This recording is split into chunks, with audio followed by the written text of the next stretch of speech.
अस्सलामुअलैकुम दोस्तों, मैं हूं सैयद अली और आप देख रहे हैं सब कुछ सीखो यूट्यूब चैनल। दोस्तों, हम अक्सर अपने पैरों पर खुद ही कुल्हाड़ी मार रहे होते हैं और हमें पता ही नहीं होता कि हम अपने साथ खुद ही जुल्म कर रहे हैं।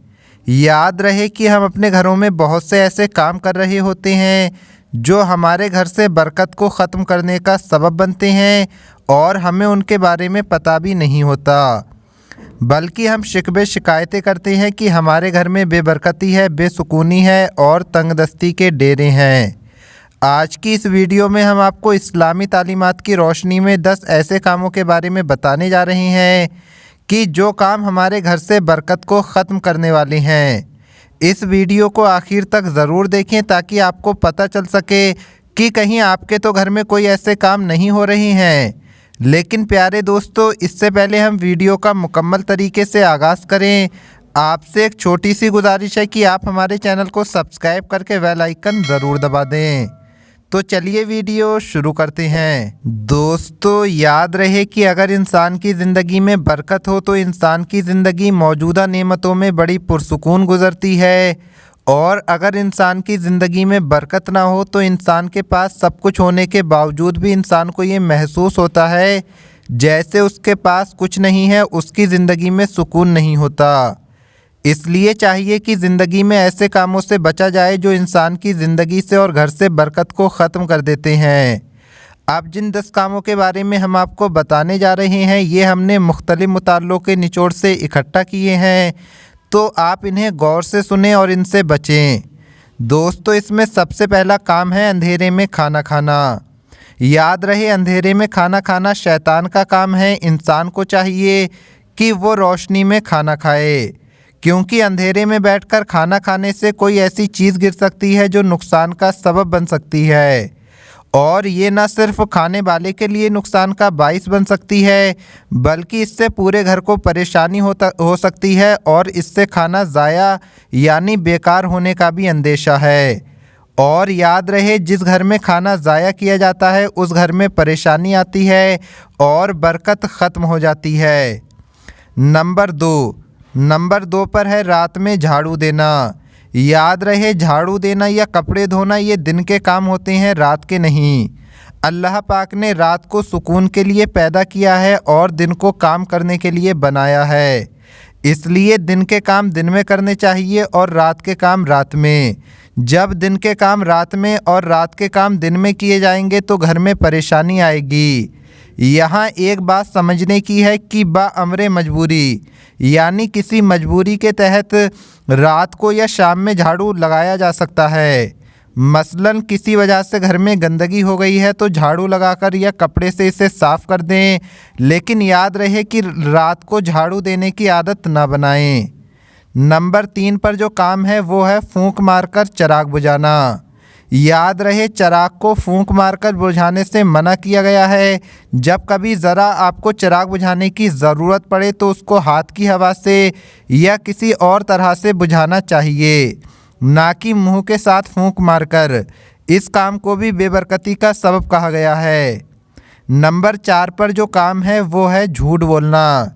याद रहे कि जो शख्स बात बात पर झूठ बोलता है तो उस पर अल्लाह की लानत होती है, और जिस शख्स पर अल्लाह की लानत हो उसके घर में रहमत के फ़रिश्ते नहीं आते। और दोस्तों, जिसके घरों में रहमत के फ़रिश्ते नहीं आते तो उसके घर में परेशानी आती है, बरकत ख़त्म हो जाती है। नंबर 5 है कब्रिस्तान में बातें करना और हंसना। याद रहे, कब्रिस्तान में जाकर दुनिया भर की बातें नहीं करनी चाहिए, बल्कि कब्रिस्तान में मुर्दों के लिए दुआएं करनी चाहिए। कब्रों को देखकर उनसे नसीहत हासिल करनी चाहिए कि एक दिन हमें भी इस दुनिया को छोड़ना है और इस कब्रिस्तान के किसी कोने के अंदर दफन हो जाना है।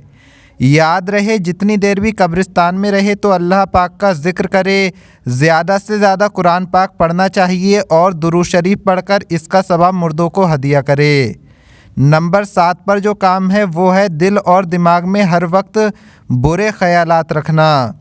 याद रहे, बुरे ख्यालात का आना इंसान के बस में नहीं है, लेकिन खुद से बुरी और गलत बातें सोचना और उनके ख्याल दिल में और दिमाग में रखना दुरुस्त नहीं है। ऐसी आदत से इंसान को अपनी जान छुड़ानी चाहिए और जब भी आपके दिमाग में कोई बुरे ख़यालात आएँ तो लाहौल पढ़ें, क्योंकि इसमें शैतान भाग जाता है और बुरे ख़यालात ख़त्म हो जाते हैं। दोस्तों नंबर 7 पर है बग़ैर हाथ धोए खाना खाना। याद रहे खाना खाने से पहले हाथ ज़रूर धोने चाहिए। ये हमारे प्यारे आका हुज़ूर पाक हज़रत मोहम्मद मुस्तफ़ा सल्लल्लाहु ताला अलैहि वसल्लम की प्यारी सुन्नत है और ऐसा करने से घर में और रिज़्क़ में बरकत होती है। और अगर खाना खाने से पहले हाथ नहीं धोए जाएंगे तो घर में बेबरकती आएगी और हमारे रिज़्क़ से बरकत ख़त्म हो जाएगी।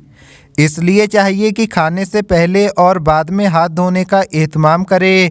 याद रहे बग़ैर हाथ धोए खाना खाने से मैल कुचैल और जरासीम भी पेट के अंदर चले जाते हैं, जो न सिर्फ बीमारियों का सबब बनते हैं बल्कि इससे परेशानी और बेबरकती आती है। इसी लिस्ट में नंबर 8 है माँ बाप को सताना। दोस्तों याद रहे कि इस्लाम ने हमें ये तालीम दी है कि जब तुम्हारे माँ बाप बुढ़ापे को पहुँच जाएं तो उनके साथ नरमी से बात करो और उनके सामने उफ तक ना करो, यानी उन्हें ज़र्रा बराबर भी परेशान ना करो। उनका अपने ऊपर एहसान याद रखो कि तुम्हारी परवरिश के लिए तुम्हारे माँ बाप ने कैसी कैसी परेशानियाँ बर्दाश्त की हैं। इसलिए दोस्तों जिन घरों में भी वालिदैन को सताया जाता है और उनकी नाफरमानी की जाती है तो बरकत उस घर से उठ जाती है और उस घर में बेबरकती और परेशानी आती है।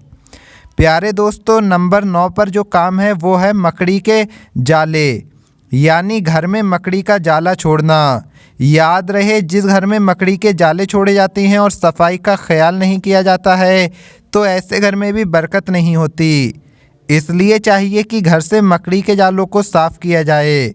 दोस्तों कुछ लोग मकड़ी के जाले साफ़ नहीं करते हैं और सोचते हैं इससे मकड़ी मर जाएगी, लेकिन हम आपको बता दें कि ज़रूरत पड़ने पर मकड़ी को मार भी सकते हैं और मकड़ी के जालों को साफ़ करना चाहिए क्योंकि इससे घर में बेबरकती आती है।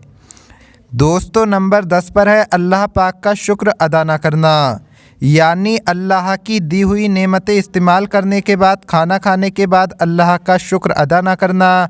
ये भी घर में बरकत को ख़त्म कर देता है, क्योंकि दोस्तों हम अल्लाह पाक का शुक्र अदा करेंगे तो अल्लाह हमारी नेमतों में इजाफ़ा करेगा, और अगर दोस्तों हम अल्लाह पाक का शुक्र अदा ना करेंगे तो फिर अल्लाह का अज़ाब आएगा जो बड़ा ही सख्त होगा। इसलिए नाशुक्री से बचना चाहिए। अल्लाह पाक हमें और आपको इन तमाम कामों से बचने की तौफ़ीक़ अता फ़रमाए। आमीन अल्लाहुम्मा आमीन।